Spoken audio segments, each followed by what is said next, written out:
Tranquille, ils ne se sont jamais mis à condamner le Togo pour telle ou telle raison. Pourquoi un citoyen, on va dire, américain, notamment Macinda, irait voir Donald Trump et lui dire ouais, dans mon pays d'origine, il y a ton poulain fort, faudrait que tu le fasses dégager et que je te promets de faire mieux que lui. Et vous allez accepter ça? Vous savez, aujourd'hui, vous voyez les États-Unis s'approcher de la Russie. Si je comprends bien, ceux qui sont des panafricains, si les États-Unis sont maintenant alliés avec la Russie, alors ils vont considérer que... Lyon, excuse-moi, j'avais perdu ta demande, donc voilà, merci. Oui, ils diront automatiquement que voilà, la Russie n'est plus digne de confiance. Non. Donc, chacun a sa stratégie. Chacun sait ce qu'il fait. Quels seront les impacts des actions de Macinda en faisant appel aux États-Unis? Il le sait très bien. Vous pouvez vous approcher de lui. Donc, ça voudrait dire, si je conclus bêtement, et je vais conclure bêtement, c'est qu'en gros, Marc est en train de nous dire, Trump, salut, coucou, c'est moi, tu fais dégager fort, et moi je fais mieux que fort. Clairement. Il n'a pas dit de venir dégager fort. Quoi? Vous avez écouté son discours. Vous vous preniez même pour qui même? Ou alors... Écoutez, le gars même, il s'est affiché pour dire qu'il n'a même pas voté pour Donald Trump, il ne comprend pas sa politique, il ne sait pas pourquoi il est là. Attendez. Fermez vos micros d'abord. Mais comment vous... Parce qu'il... Vous voulez dire que moi je suis sourde ou aveugle et que je n'ai pas vu les vidéos de ce monsieur en train de dire nous allons dégager fort. C'est ce qu'il a dit, son positionnement. Et vous tous ici, vous l'avez confirmé.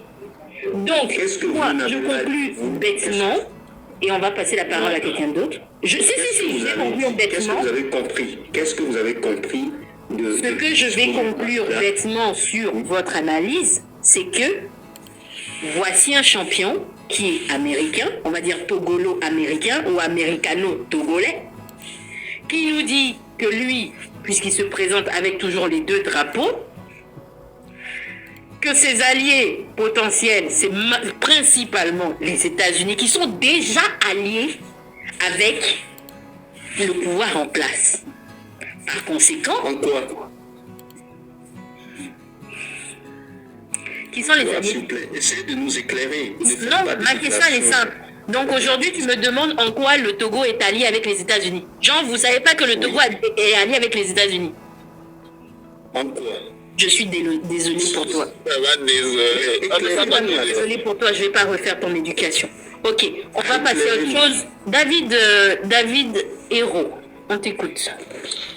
Oui, tout d'abord, je rappelle à tous ces gens-là qui sont dans le rêve de Macinda que Macinda n'a même pas le chéri pour aller à la Maison Blanche pour pouvoir demander ça. Deuxième, le Togo est allié avec l'Israël et l'Israël est le numéro 1 allié avec l'Amérique. Donc, Macinda ne peut rien faire, même s'il vient sur les panels pour demander que l'Amérique intervienne.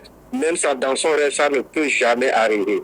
Aujourd'hui, si vous voyez ce que l'Amérique ne soutient pas la Russie. Ce que l'Amérique est en train de faire avec l'Ukraine, c'est juste, bon, on n'est pas là, mais c'est juste pour éclaircir à monsieur comme là, ce que l'Amérique est en train de faire, c'est juste pour prendre les ressources de l'Ukraine. C'est pour cela qu'il demande qu'il signe les contrats. Bon, basta. Je vais revenir et je vais soutenir monsieur le Chinois par rapport à ce qu'il dit. Macinda numéro 1 n'est pas un panafricain. Nous devons admettre ça que Macinda n'est pas un panafricain. Parce que quelqu'un qui est un panafricain ne peut même pas donner la parole à ses propres citoyens togolais pour pouvoir intervenir dans ces débats. Et c'est lui qui dit qu'il est un excellent, ou bien quoi que ce soit qu'on l'appelle, sur son panel.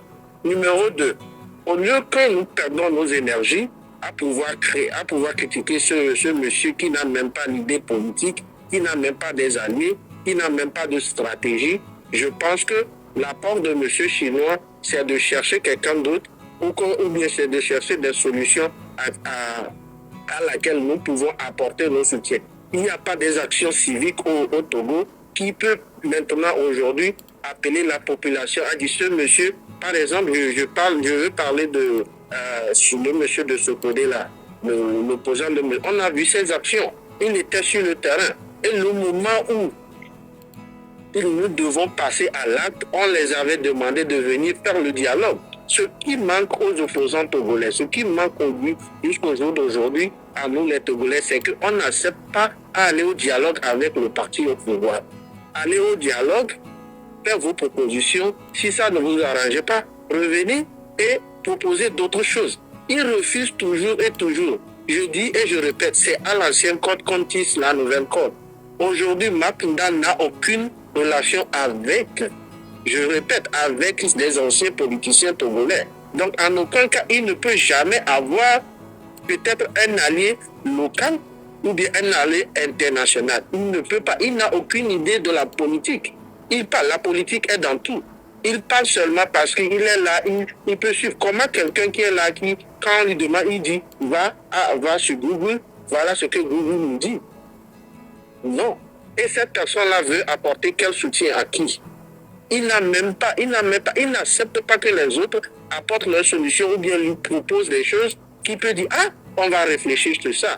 Aujourd'hui, on le voit avec M. Kordio, alors que Kordio était depuis fort longtemps dans l'opposition. Kordio connaît les rouages des oppositions. Il peut amener Kordio mais il n'accepte pas qu'on lui apporte, qu'on lui donne des conseils. Le gars même n'a même pas de conseils. La contradiction. Et justement, on va s'attarder sur ce sujet-là avec toi, David. Merci. Sur la partie de ses alliés à lui, je pense, vous me direz ce que vous en pensez, vous. Je pense qu'un bon leader devrait s'entourer d'alliés. Par exemple, s'il y a un régime en place, il y a un système qui est en place, et que l'objectif, c'est de changer ce régime-là pour en installer un autre, ton leadership te demande d'aller vers les autres qui ont le même objectif que toi. L'objectif de l'alternance et de la souveraineté du peuple. Donc tu les approches, tu dialogues avec eux, tu t'entends, vous trouvez un consensus. Sur un live, sur le mien ou sur celui de Casa un jour, j'ai pris l'exemple du NFP, donc l'alliance du Nouveau Front Populaire en France. Donc pour un objectif commun, qui est celui de ne pas faire passer le Rassemblement National, ils ont réussi, au cours d'un instant, à s'asseoir et à se dire, ok, on fait bloc ensemble, on positionne celui-ci en tant que leader et on y va franco. Mais aujourd'hui, on remarque que Marc Nda est plutôt dans une posture où il rejette les conseils, il écarte, on va dire c'est devancier, parce que pardon de le dire, mais il est novice dans le game. Il n'était pas politicien avant, il est producteur de musique, ou alors au plus grand titre, il est chef d'entreprise, donc ça n'a rien à voir avec la politique.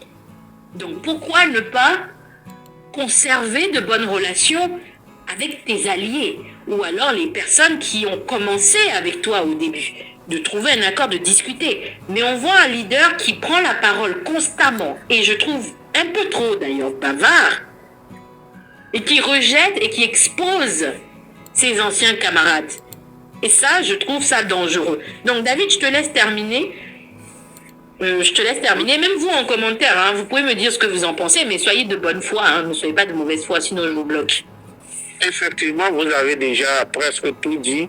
Le monsieur ne peut jamais en aucun cas prendre, parce qu'il est venu pour se vanter. Quelqu'un qui se dit qu'il fait des millions par jour, n'arrive même pas à cotiser $500, n'arrive même pas et réclame $1,200 de portable chez quelqu'un avec qui il a travaillé. Avec ses associations, il n'arrive même pas à cotiser $1,000. Donc, il sache aujourd'hui que la politique, c'est de l'argent. La politique, c'est de la relation. La politique, ce n'est pas de venir vendre je suis ceci, je suis cela, je suis... Aujourd'hui, si tu veux aller voir un gouverneur américain, c'est facile. C'est pas que de prendre des photos. Ou bien, peut-être il se base sur Farida, parce que Farida a une relation avec les Clinton. Il pensait que ces gens-là peuvent... Non, pas du tout. le système américain est plus stratégique que ce que nous pensons aujourd'hui. En aucun cas, Marc Nda n'est pas un leader, n'est pas un panafricain. S'il est un panafricain vraiment, je connais, il y a des panafricains aujourd'hui qui prônent pour l'Afrique.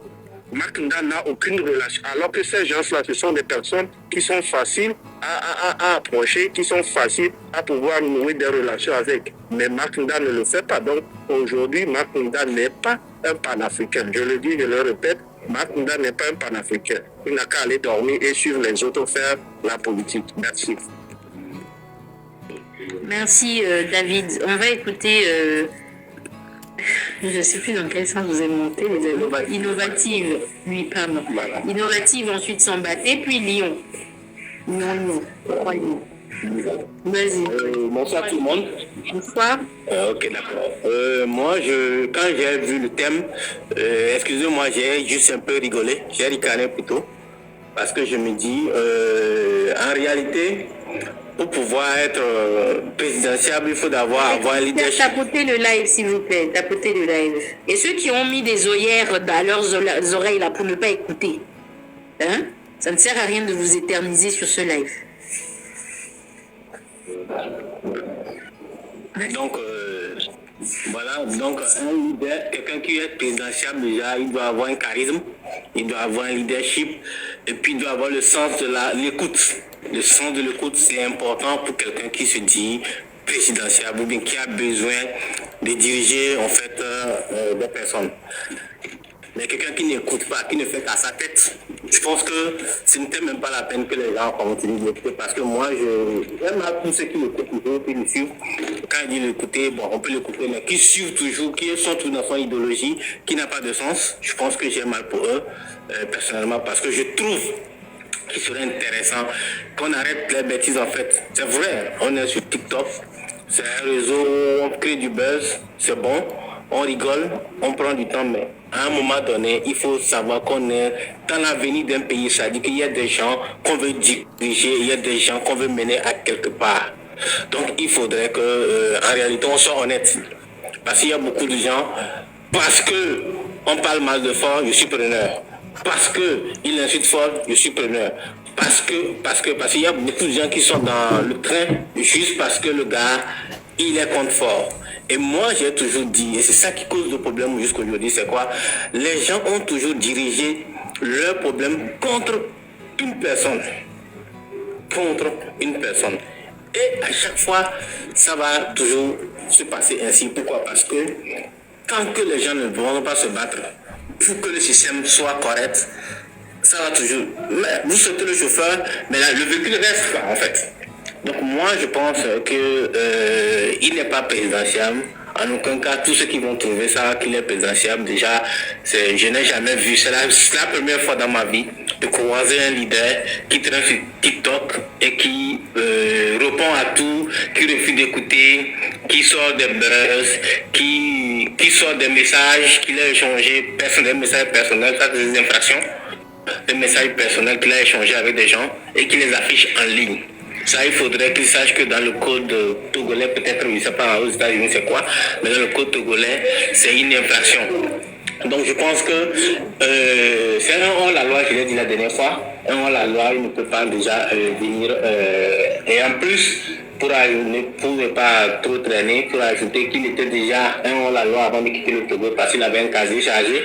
Donc je pense que tout ce qu'il a comme intention, c'est juste sur Internet, il a acquis ça parce que c'était pas ça. Au début, c'était pas ça. Là, à un moment donné, il a réalisé qu'il avait commencé à avoir de la popularité. Donc, je crois que c'est ça qui l'a saoulé un peu. Donc, je crois que c'est le problème. Donc, l'idée aujourd'hui, il faudrait qu'on quitte ce paradigme-là, qu'on arrête ça, qu'on se dise qu'on va ailleurs. Parce qu'il n'apporte rien. Jusqu'aujourd'hui, tout le monde a vu, le train s'est cassé la gueule. Le train s'est cassé la gueule, il n'y a plus de train. En tout cas, moi, je ne vois plus le train. Tout ce que les gens disent, il faut attaquer des personnes, il faut attaquer telle personne, parce que telle personne n'a pas bien parlé du train. Donc, le lendemain, on fait un live pour lui. Celui-ci n'a pas apprécié le train, on fait un live pour lui. Ceux-ci sont pas... C'est quoi? C'est quoi cette pagaille-là? C'est de la pagaille en fait. Et c'est ridicule. Tous ceux qui sont dans le train pour dire ah voilà, aujourd'hui on a fait un live pour un certain tel parce que lui, il n'a pas bien parlé du train. Est-ce que c'est lui votre problème? Est-ce que c'est celui qui a mal parlé du train votre problème ou bien c'est le problème de le Togo? Si vous avez un problème pour le Togo, vous réglez ça, vous laissez les gens qui parlent mal du train parce que des limites innovatives. D'accord. Donc sur Internet, tout le monde dit ce qu'il pense. Tout le monde dit ce qu'il pense, mais ça ne doit pas orienter vos orientations. C'est-à-dire, c'était comme si, ok, d'accord, on passe du coq à l'âne parce qu'il y a des gens qui parlent ici, qui disent ça, qui disent ça, qui disent ça. Donc moi, je pense, je suis clair là-dessus. Il ne peut en aucun cas, c'est-à-dire dans tous les cas, connaissant la mentalité togolaise, et c'est mort qu'ils puissent venir se présenter en tant que candidat. Merci. Merci à toi. Sambaté? Je suis là. Bonsoir Sambaté. Bonsoir, bonjour. Je vais aller par des, comment dire ça là, des tirets. D'abord, lorsque nous parlons de M. Marc Nda, il y a l'imbécilité qui se cache dans ses barbes. Ça, c'est moi qui le dis. Maintenant, regardez, lorsque vous vous adressez aux Togolais et qu'à chaque fois on vient vous dire qu'est-ce que cherche le drapeau américain derrière vous, ayez au moins l'humilité de l'enlever. Il faut dire qu'au moins je vous écoute. C'est un monsieur qui n'écoute personne. Avant lui, il y avait un monsieur étant aux États-Unis qui voulait se lancer dans l'arène politique au Togo. Même chose, drapeau américain. Lorsqu'on a dit mais c'est quoi drapeau américain, pourquoi drapeau américain, il a enlevé. Si vous enlevez le drapeau américain derrière vous, vous parlez au Togolais, là, ça fait quoi? Donc c'est un monsieur qui veut faire le vantardisme. Est-ce que le mot existe? Il veut faire le show-off. On voit que c'est lui. Deux, c'est un monsieur il est saoul. C'est l'ivresse de la popularité, d'une pseudo-popularité sur TikTok. Il ne s'était pas préparé. Il ne savait pas qu'un jour, dans son live, il aura 200, 300, 400 personnes. Et comment c'est arrivé? C'est arrivé le jour où quelqu'un est sorti pour dire que est-ce que vous savez que Marc Nda, il a plus d'argent que Adebayor? Le lendemain, boum! Il avait parti de 80, bien de 13 personnes à 300, 400 personnes. C'est ça l'ivraie. Donc lui, il est devenu sous du nombre de personnes qu'il voit sur son live. Et vous allez voir, rien n'a été préparé dans ces sorties. Il n'y a pas de cohésion. Pas du tout, rien. Au troisième point, c'est que le monsieur, arrivé à un moment donné, tu te calmes, tu ne parles pas beaucoup, tu observes.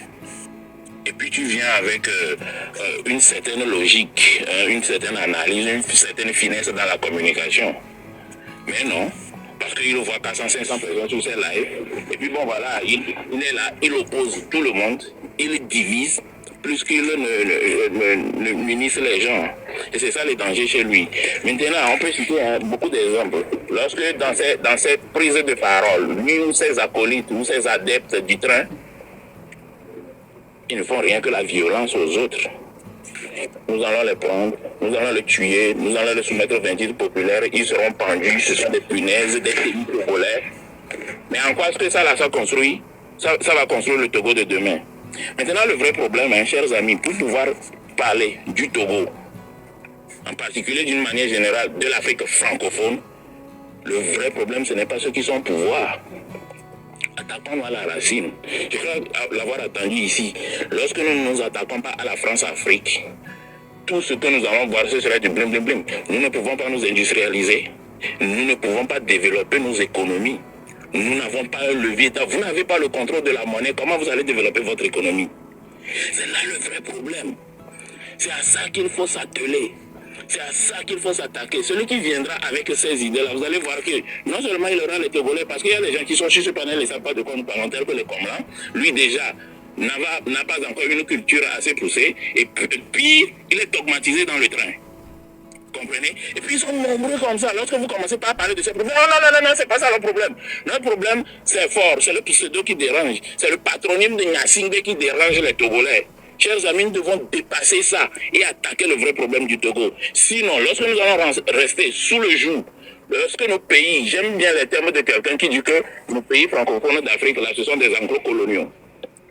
Lorsque nous allons rester dans ça et avoir à la tête de nos pays des préfets, tant que nous n'allons pas nous affirmer et prendre notre souveraineté et le destin de notre pays en main, en sortant, en n'étant plus en enclos, nous n'irons nulle part. Chers amis, lorsque vous défendez la liberté et que vous réclamez de Sylvanus Olympio, reprenez le combat de Sylvanus Olympio. Le combat de Sylvanus Olympio était simple, c'est de sortir du joug français. Attends un instant, Sambaté, il y a Jésus-Christ dans le live. Jésus, faut monter. Viens nous prêcher. Viens nous prêcher la parole de Dieu. Viens. Tu es en train de dire que nous, on ment, on n'est pas dans la vérité. Jésus-Christ, faut venir, monte. Viens nous prêcher, papa. Vas-y, Sambaté. Okay. Donc, apprenez simplement le combat de Sylvanus Olympio et puis vous allez voir que ce ne serait pas un combat dirigé contre une personne, ce ne serait pas un combat dirigé contre quelqu'un, mais ce serait un combat contre un système, une idéologie que vous pouvez en ce moment-là défendre pour nos libertés en Afrique, pour le développement en Afrique.